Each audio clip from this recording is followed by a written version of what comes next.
غم ایک ایسی حقیقت ہے جس سے ہر شخص خواہ وہ کسی بھی رنگ و نسل، مذہب، خطے سے تعلق کیوں نہ رکھتا ہو، اس کا واسطہ ضرور پڑتا ہے۔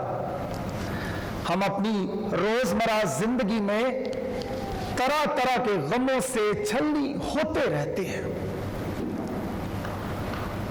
ہم اس وقت غمگین ہوتے ہیں جب ہمارے پیارے اس دنیا سے رحلت کر جاتے ہیں۔ ہم اس وقت بھی دکھی اور غمگین ہوتے ہیں جب ہمارے کاروبار چھن جاتے ہیں، نوکری چلی جاتی ہے، مال و متاع جو ہے وہ کسی حادثے کی وجہ سے جو ہے وہ ضائع ہو جاتا ہے۔ یہاں تک کہ ہم اس وقت بھی غمگین اور دکھی ہوتے ہیں جب ہمیں کوئی مہلک بیماری جو ہے وہ آ لگتی ہے، حتیٰ کہ بہت دفعہ جب ہمارے قیمتی اعضاء جو ہیں کسی بیماری کے باعث ضائع ہو جاتے ہیں، ہم اس وقت بھی دکھی ہوتے ہیں۔ یوں میں یہ کہنا چاہتا ہوں کہ یہ غم ایک ایسی حقیقت ہے جس سے ہم سب دوچار ہوتے ہیں، لیکن میرے عزیزو یہ وہ غم ہے جن کو ہم فطرتی غموں کا نام دے سکتے ہیں، دنیاوی یا جسمانی غموں کا نام دے سکتے ہیں۔ لیکن آج کی صبح میں ایک خاص قسم کے غم کا بیان آپ کے سامنے کروں گا، اور یہ غم جو ہے یہ روحانی قسم کا غم ہے۔ اور یہ کیسا غم ہے، آج ہم دوسری مبارکبادی کی روشنی میں اس غم کی حقیقت کو جاننے کی کوشش کریں گے۔ جب ہم دوسرا کرنتھیوس کا 7واں باب اور اس کی 10ویں آیت کو پڑھتے ہیں تو اس غم کے بارے میں لکھا ہوا ہے، کیونکہ خدا پرستی کا غم ایسی توبہ پیدا کرتا ہے جس کا انجام نجات ہے، اور اس سے پچھتانا نہیں پڑتا، مگر دنیا کا غم موت پیدا کرتا ہے۔ بائبل مقدس میں جس غم کی بات دوسرے کرنتھیوں کے خط اس کے 7ویں باب کی 10ویں آیت میں کی گئی ہے، یہ خدا پرستی کا غم ہے۔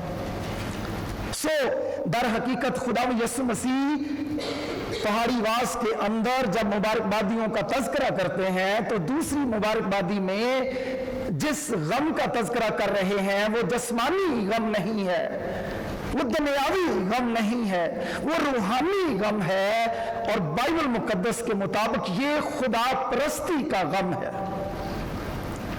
اور ایسے لوگ جو اس روحانی غم سے دوچار ہوتے ہیں اور جو اس خدا پرستی کے غم سے دوچار ہوتے ہیں، انہی کے لیے خدا یسوع مسیح فرماتا ہے مبارک ہے وہ جو غمگین ہیں کیونکہ وہ تسلی پائیں گے۔ آج کی صبح میں 2 باتیں آپ کے گوش گزار کرنا چاہتا ہوں اس مبارکبادی کے حوالے سے۔ پہلی بات، یہ مبارکبادی ان لوگوں کے لیے ہے جو اپنے اپنے گناہوں پر ماتم کنا ہوتے ہیں، غمگین ہوتے ہیں، افسردہ ہوتے ہیں۔ بائبل مقدس میں 2 طرح کی مثالیں ہمیں ملتی ہیں۔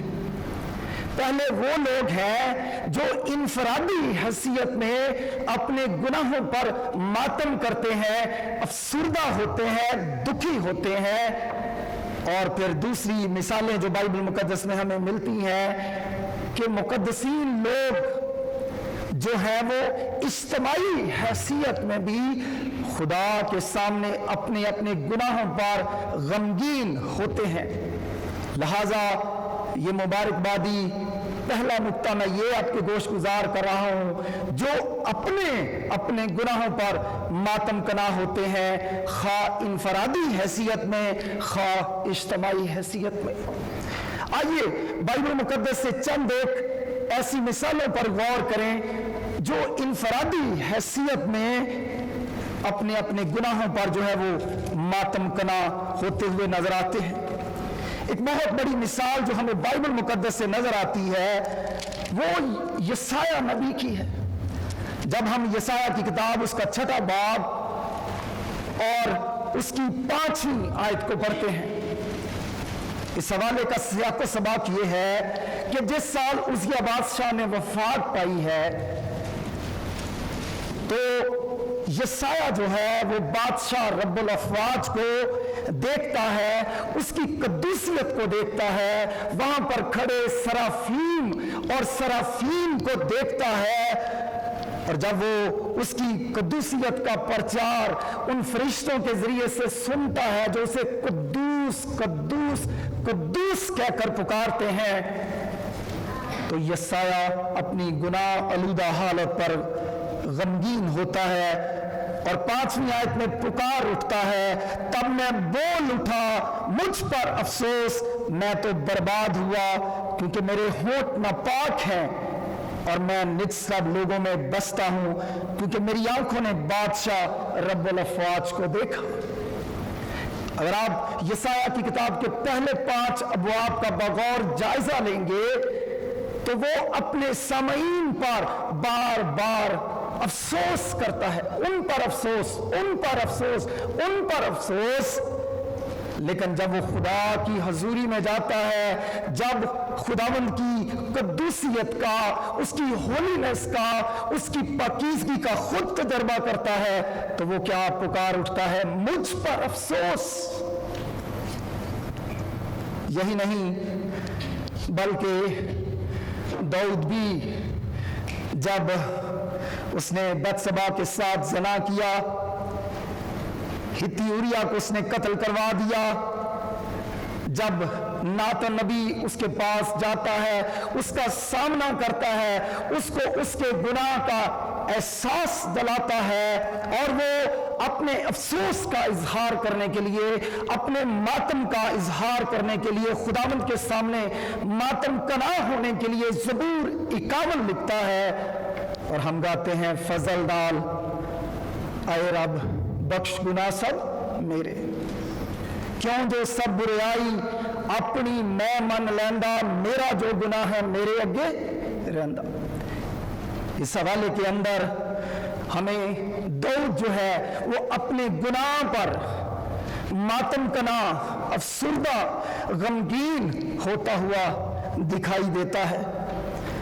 फिर नए अहदनामे में हमें बेशुमार ऐसी मिसालें मिलती हैं जो अपने अपने गुनाहों पर मातम करते हैं। 2 शख्स हैकल में दुआ करने के लिए आते हैं, एक फरीसी है और दूसरा महसूल लेने वाला है। महसूल लेने वाला जब खुदावंद की हैकल में दुआ करने के लिए आता है, वो दूर खड़े होकर इतनी भी हाजत नहीं करता कि वो आसमान की तरफ अपनी आंखें उठाए, बल्कि छाती पीट पीट कर कहता है, खुदावंद मुझ गुनाहगार पर रहम कर। महसूल लेने वाला इस हवाले के अंदर हम देखते हैं कि वो अपनी गुनाह आलूदा हालत पर जो है वो अफसुर्दा है, गमगीन है। और फिर बाइबल मुकद्दस में जब हम लूका का इंजीली बयान उसका 22वां बाब 61वीं आयत पढ़ते हैं तो वहां पर हम मुकद्दस पतरस के बारे में बड़ा खूबसूरत बयान पढ़ते हैं। जब उसे इस बात का एहसास हुआ कि उसने अपने मालिक को धोखा दिया है, तो कलाम में लिखा है कि जब उसने 3री मर्तबा इनकार किया तो मिर्ग ने बांध दी और उसे याद आया कि खुदावन ने क्या कहा था कि तू आज ही मिर्ग के बांध देने से पहले 3 बार मेरा इनकार करेगा। कलाम में वहां पर यह बात लिखी हुई है, 61वीं आयत में इस बात का तज़किरा पाया जाता है कि वो बाहर जाकर जार जार रोया। यहां पर हम देखते हैं कि पतरस भी बावजूद वो खुदावंद यीशु मसीह के साथ 3 साढ़े 3 साल तक रहा, उसने खुदावंद की मौजज़ात को देखा, खुदावंद के मुंह से खुदा के कलाम को सुना, लेकिन वो वक्त आया जब वो अपने गुनाह पर जो है वो मातम करता है, गम करता है। इसी तरह से बेशुमार और लोग हमें बाइबल मुकद्दस में नजर आते हैं। पौलुस, हाय मैं कैसा कमबख्त आदमी हूं, इस मौत के बदन से मुझे कौन छुड़ाएगा। जिस नेकी का मैं इरादा करता हूं वो तो मैं कर नहीं सकता, लेकिन जिस बदी का मैं इरादा नहीं करता वो मुझसे हो जाती है। वो यहां पर अपनी गुनाह आलूदा हालत पर और अपनी लाचारी पर कि वो खुदा के कामों को अंजाम नहीं दे सकता या वो पाकीज़ा जिंदगी उस तौर से गुजार नहीं सकता जैसे गुजारनी चाहिए, वो अपनी इस कमजोर हालत पर, गुनाह आलूदा हालत पर जो है वो हमें गमगीन नजर आता है। फिर यही नहीं मेरे अजीजों, बाइबल मुकद्दस में अज़रा के ज़माने में, नहमिया के ज़माने में जब गैर इक़वाम औरतों से यहूदी लोगों ने शादियां कर ली थी, तो हम इज्तिमाई हैसियत में अज़रा और नहमिया को सब्बत की पामाली और इन दोनों ऐसे कामों की वजह से हम इज्तिमाई हैसियत में लोगों को खुदावंद के सामने रोते और हम उनको मातम करते हुए देखते हैं। और इसके अलावा सबसे बड़ी मिसाल जो इज्तिमाई हैसियत में लोगों की मातम करने की हमें नजर आती है वो निनवा के लोगों की है। जब यूना ने मुनादी की कि 40 रोज के बाद निनवा जो है वो बर्बाद हो जाएगा, तो सब ने टाट ओढ़ लिया। वो खाक और राख पर बैठ के सब ने रोजा रख लिया। उनका टाट ओढ़ना, उनका खाक और राख पर बैठना, रोजा रखना इस बात की अलामत है कि वो इज्तिमाई हैसियत में अपने अपने गुनाहों पर जो थे वो गमगीन हो गए। आज की सुबह पहला पॉइंट जो मैं आपके गोश गुजार कर रहा हूं, ये मुबारकबादी उन लोगों के लिए है जो इनफरादी हैसियत में, जो इज्तिमाई हैसियत में अपने अपने गुनाहों पर जो है वो मातम कना होते हैं। और मैंने बाइबल की ये जुमला मिसालें आपके सामने बयान की है जो इनफरादी और इज्तिमाई हैसियत में खुदावंद के सामने अपने अपने गुनाहों पर मातम कना होते रहे। अब पहला चैलेंज मेरे अजीज बयान भाइयों जो मैं आपके सामने रखना चाहता हूं, क्या कभी आपकी जिंदगी में वो लम्हा आया जब आपको अपने गुनाहगार होने का एहसास यसाया की तरह, दाऊद की तरह, महसूल लेने वाले की तरह, पतरस की तरह, पौलुस की तरह या निनवा के लोगों की तरह हुआ कि आपने इस बात का एहसास किया कि आप गुनाहगार हैं? और हम हैं भी, क्योंकि कलाम में लिखा है सब ने गुनाह किया और खुदा के जलाल से महरूम है। कोई रास्तबाज नहीं, एक भी रास्तबाज नहीं, सब के सब भेड़ों की मानद भटक गए। लेकिन मेरे अजीजों, हमारी जिंदगी में कोई ना कोई लम्हा जरूर आना चाहिए जब हम अपने अपने गुनाहों पर मातम करें और खुदावंद से अपने अपने गुनाहों की माफी मांगे। और बाइबल मुकद्दस में ये जुमला मिसालें इस बात की अक्कासी करती हैं कि खुदा के लोग जब उनको इस बात का एहसास हुआ कि वो गुनाहगार हैं, तो वो खुदावंद के सामने जो है वो अपने अपने गुनाहों के लिए मातम कना हो गए। खुदावंद का एक खादम जिसका नाम मार्टिन लॉयड जॉन है, पेशे के एतबार से वो मेडिकल डॉक्टर था इंग्लैंड में। उसने अपनी खिदमत को सर अंजाम दिया, बेहतरीन प्रीचर हुआ। वो कहता है हमें अपनी रोजमर्रा जिंदगी में रोज बरोज मसीह होते हुए अपने गुनाहों पर गमगीन होने की जरूरत है। और दूसरी बात, मार्टिन लॉयड जॉन कहता है हम मसीही शादमानी का हकीकी तौर पर अपनी जिंदगियों में तजर्बा इसलिए नहीं करते हैं क्योंकि हम कभी अपने अपने गुनाहों पर गमगीन ही नहीं होते हैं। इसलिए आज पहला चैलेंज मैं आपके सामने रखना चाहता हूं, वो कौन सा लम्हा था, वो कौन सा साल था, वो कौन सा दिन था जब आपको अपने गुनाहगार होने का एहसास हुआ और आप खुदावंद के सामने गमगीन हो गए। क्योंकि ये मुबारकबादी उन्हीं लोगों के लिए तो है जो अपने अपने गुनाहों पर मातम कना होते हैं। मुबारक हैं वो जो गमगीन हैं क्योंकि वो तसल्ली पाएंगे। दूसरी बात जो मैं इस मुबारकबादी के हवाले से करना चाहता हूं, ये मुबारकबादी उन लोगों के लिए है जो ना सिर्फ अपने गुनाहों पर गमगीन और अफसुर्दा होते हैं, बल्कि ये मुबारकबादी उन लोगों के लिए भी है जो दूसरे ईमानदार लोगों की जिंदगियों में, कलीसिया के लोगों की जिंदगी में गुनाह को देखकर दुखी और गमगीन होते हैं। जब हम अपनी बहन भाइयों की जिंदगी में, कलीसिया के लोगों की जिंदगी में गुनाह को देखते हैं तो मैंने अंदाजा लगाया दो अमूमी हमारे रवैये होते हैं। पहला रवैया जो हमारा होता है, हमें क्या लगे, हम खुद गर्जी का शिकार होते हैं। एक एपथी किसी कंडीशन हमारी जिंदगी में होती है, हमें दूसरों से कोई गरज नहीं होती उनकी जिंदगी में क्या चल रहा है। एक हमारा रवैया ये होता है, हम सिर्फ जो है खुदबीनी का शिकार होते हैं। हम अपने बारे में सोचते हैं लेकिन हमें दूसरों की जिंदगी में क्या हो रहा है, अगर बुराइयां हैं, बदियां हैं, हमें दूसरों से कोई सरोकार नहीं होता। और दूसरा रवैया मैंने ये देखा है, जब हम दूसरे लोगों की जिंदगी में गुनाह को देखते हैं तो हमारे पास उंगली उठाने का मौका होता है, हमारे पास दूसरों पर इल्जाम लगाने का एक जवाब हमारे पास फराहम हो जाता है कि मैं इस भाई के बारे में जानता हूं, इस बहन के बारे में जानता हूं कि इसमें ये गुनाह पाया जाता है, ये बदी इसकी जिंदगी में पाई जाती है। बाइबल मुकद्दस कि अगर आप मुख्तलिफ हवालाजात पर गौर करेंगे तो बाइबल मुकद्दस में बेशुमार ऐसे लोग हुए जब उन्होंने दीगर ईमानदारों की जिंदगियों में गुनाह को देखा तो वो उनकी जिंदगी में गुनाह को देखकर दुखी हुए। ज़बूर 119 उसकी 136वीं आयत में ज़बूर नवीस कहता है, मेरी आंखों से पानी के चश्मे जारी हैं इसलिए कि लोग तेरी शरीयत नहीं मानते हैं। जब ज़बूर नवीस बनी इस्राएल कौम की जिंदगी में गुनाह को देखता है, बदी को देखता है, तो हम उसके रवैये को देखते हैं।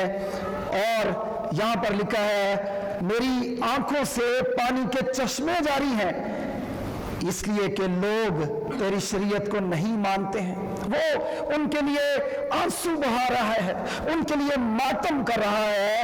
और ऐसा ही रवैया मेरे अजीज बहन भाइयों हमारा होना चाहिए जब हम दीगर ईमानदारों को गुनाह की हालत में देखें। एक और हवाला जो हम देख सकते हैं, यिर्मयाह नबी, जिसे रोने वाला नबी भी कहा गया है, वीपिंग प्रॉफिट के नाम से जाना जाता है, हम उसके बारे में देखते हैं। वो यिर्मयाह नामे बाप ने बनी इस्राएल कौम की हालत पर जो है वो मातम करता हुआ दिखाई देता है। काश के मेरा सर पानी होता और मेरी आंखें आंसुओं का चश्मा, ताकि मैं अपनी बिन्नते कौम के मकतूलों पर शबो रोज मातम करता। काश मेरे लिए बियाबान में मुसाफिर खाना होता ताकि मैं अपनी कौम को छोड़ देता और उनमें से निकल जाता, क्योंकि वो सब बदकार और दगाबाज हैं, वो दुखी है उनके लिए। काश मेरा सर पानी होता और मेरी आंखें आंसुओं का चश्मा होती। ज़बूर नवीस बनी इस्राएल कौम के लिए दुखी है, उनके गुनाहों के लिए। यिर्मयाह बनी इस्राएल कौम के लिए दुखी है। और यही नहीं बल्कि नए अहदनामे में हम मुकद्दस पौलुस रसूल को बिलखुसूस हम फिलिपी के ईमानदारों के लिए, उन ईमानदारों के लिए जो खुदावंद के कलाम के मुताबिक जिंदगी नहीं गुजारते हैं, उनके लिए दुखी होता हुआ उसको देखते हैं। 18वीं आयत में लिखा है, तीसरा बाब फिलिपियों, क्योंकि बतेरे ऐसे हैं जिनका जिक्र मैंने तुमसे बारहा किया है और अब भी रो रो कर कहता हूं, सुने, अब भी रो रो कर कहता हूं कि वो अपने चाल चलन से मसीह की सलीब के दुश्मन हैं। जब वो फिलिपी की कलीसिया में ऐसे ईमानदारों को देखता है जिनका चाल चलन खुशखबरी के मुताबिक नहीं है, वो उनके लिए दुखी होता है। اس لیے آج کی صبح میں یہ خیال آپ کے سامنے رکھنا چاہتا ہوں. زبور نویس یرمیہ حزقیل نامے باب کی 4 آیت میں حزقیل کی مثال ہمیں ملتی ہے. فلپیوں 3 باب کی 19 آیت میں ہم پولس کو کلیسیا کے اندر ایسے ایمانداروں کو جو گناہ میں زندگی گزارتے ہیں ان کی حالت پر ہمیں افسردہ ہوا ان کو دیکھتے ہیں. اس لیے میرے عزیزو آج جو دوسرا نقطہ میں آپ کے گوش گزار کر رہا ہوں وہ یہ ہے کہ مبارکبادی ان لوگوں کے لیے بھی ہے جو دوسرے ایمانداروں کی زندگیوں میں گناہ کو دیکھ کر دکھی ہوتے ہیں. ان کے لیے خداوند کے سامنے گڑ گڑاتے ہیں. وہ ان پر الزام لگانے کے لیے ان کی باتوں کو اکٹھے نہیں کرتے رہتے، نہ وہ لاپرواہی اور بے پرواہی کا مظاہرہ کرتے ہیں، بلکہ جب وہ ان کی زندگی میں گناہ کو دیکھتے ہیں تو ان کے گناہوں کو لے کر، ان کی بدیوں کو لے کر وہ دعا میں خداوند کے سامنے آ جاتے ہیں. میں جانتا ہوں کہ والدین ہونے کے ناطے سے جب ہم اپنے بچوں بہن بھائیوں کی زندگی میں گناہ کو دیکھتے ہیں ان کے لیے ہم دعا کرتے ہیں. مقدس اگستین کی ماں مونیکا بھی اپنے بیٹے کی تبدیلی کے لیے بہت دعا گو رہتی تھی اور وہ تبدیل ہوا. لیکن کیا ہی اچھا ہو کہ ہم اپنے بہن بھائیوں کے علاوہ، اپنے گھر کے افراد کے علاوہ بھی جب دیگر لوگوں کی زندگیوں میں گناہ کو دیکھیں تو ان کے لیے بھی ہم رونے والے ہوں. میرے عزیزو، یہ رویہ مسیحی رویہ ہے، اور یہ رویہ جو ہے ہمارے خداوند یسوع مسیح نے بھی جو ہے وہ اختیار کیا ہے، اور وہ ہمارے لیے ایک بہترین رول ماڈل ہے، ایک مثال ہے، وہ ایک نمونہ ہے. اس لیے ہمیں بھی اپنے اپنے گناہوں پر بھی ماتم کناہ ہونے کی ضرورت ہے، اور جب دوسرے لوگوں کی زندگیوں میں گناہ کو دیکھتے ہیں تو ان پر بھی ماتم کرنے کی ضرورت ہے. خداوند یسوع مسیح واقعی ہمارے لیے غمگینوں کے لیے ایک بہترین نمونہ ہے، کیونکہ یسایہ کی کتاب اس کے 53 باب میں اسے مرد غمناک کہا گیا ہے، اسے رنج کا آشنا کہا گیا ہے. جب آپ لوکا کا انجیلی بیان اس کا 19واں باب اس کی 41ویں اور 42ویں آیت کو پڑھیں گے تو ہم دیکھتے ہیں کہ جب یروشلیم میں خداوند یسوع مسیح آتا ہے تو وہ یروشلیم پر روتا ہے، گویا وہ یروشلیم کی گناہ آلودہ حالت پر روتا ہے. بائبل مقدس میں 2 ایسے مقامات ہیں جہاں پر خداوند یسوع مسیح روتا ہے.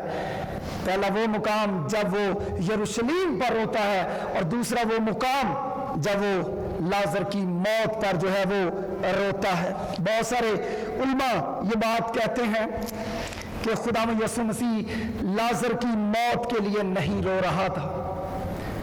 یہ نہیں کہ وہ اپنے دوست کی جدائی کی وجہ سے دکھی تھا، بہت سارے علماء کہتے ہیں، بلکہ وہ اس بے اعتقادی کی وجہ سے رو رہا تھا جو وہاں پر نظر آتی ہے. اس گناہ کی وجہ سے رو رہا تھا جو دنیا میں آیا، کیونکہ کلام میں لکھا ہے پس جس طرح ایک آدمی کے گناہ کرنے کے سبب سے موت آئی اور یوں موت سب آدمیوں میں پھیل گئی. خدا میں یسوع مسیح گناہ کے اس دنیا میں آنے، گناہ کی وجہ سے موت کے آنے کی وجہ سے دکھی تھا، رو رہا تھا. اور خداوند ارد گرد کے پاس لوگوں کی بے اعتقادی پر رو رہا تھا، کیونکہ مارتھا نے بھی کہا میں جانتی ہوں کہ قیامت کے دن جی اٹھے گا. لیکن یسوع مسیح کو اس کی بے اعتقادی دور کرنے کے لیے کیا جواب دینا پڑا؟ قیامت اور زندگی تو میں ہوں، جو مجھ پر ایمان لاتا ہے گو وہ مر بھی جائے تو بھی وہ زندہ رہے گا. کیا تو اس پر ایمان لاتی ہے؟ اس نے کہا ہاں میں اس پر ایمان لاتی ہوں کہ تو زندہ خدا کا بیٹا مسیح ہے. میرے عزیزو، آج یہی خیال میں آپ کے سامنے رکھنا چاہتا ہوں. خداوند یسوع مسیح نے کہا مبارک ہیں وہ جو غمگین ہیں کیونکہ وہ تسلی پائیں گے. مسیحی زندگی کا آغاز اپنے اپنے گناہوں پر غمگین ہونے سے ہوتا ہے. یہ وہ وقت ہوتا ہے جب ہم توبہ کے لیے، نئی پیدائش کے لیے اپنے گناہ کا احساس کر لیتے ہیں. خدا کے پاک ہونے کا احساس شدت سے ہماری زندگیوں میں ظاہر ہو جاتا ہے، اور ہم اپنی بخشش کے لیے، ہم اپنی معافی کے لیے، ہم اپنی نجات کے لیے خداوند کے سامنے جو ہے وہ آنسو بہانا شروع کر دیتے ہیں، دکھی ہو جاتے ہیں، افسردہ ہو جاتے ہیں. اور بائبل مقدس میں لوگ انفرادی حیثیت میں، اجتماعی حیثیت میں اپنے اپنے اپنے گناہوں کا اقرار کرتے رہے، افسردہ ہوتے رہے۔ اور بائبل مقدس میں ایسے بھی جو لوگ ہیں جو دوسروں کی زندگیوں میں گناہ کو دیکھ کر افسردہ ہوتے رہے، ایسا ہی رویہ یسوع مسیح نے بھی اختیار کیا، اور ہمیں بھی اس رویے کو اختیار کرنا ہے۔ خداوند آج کے کلام کے وسیلہ سے آپ کو بڑی برکت دے، آمین۔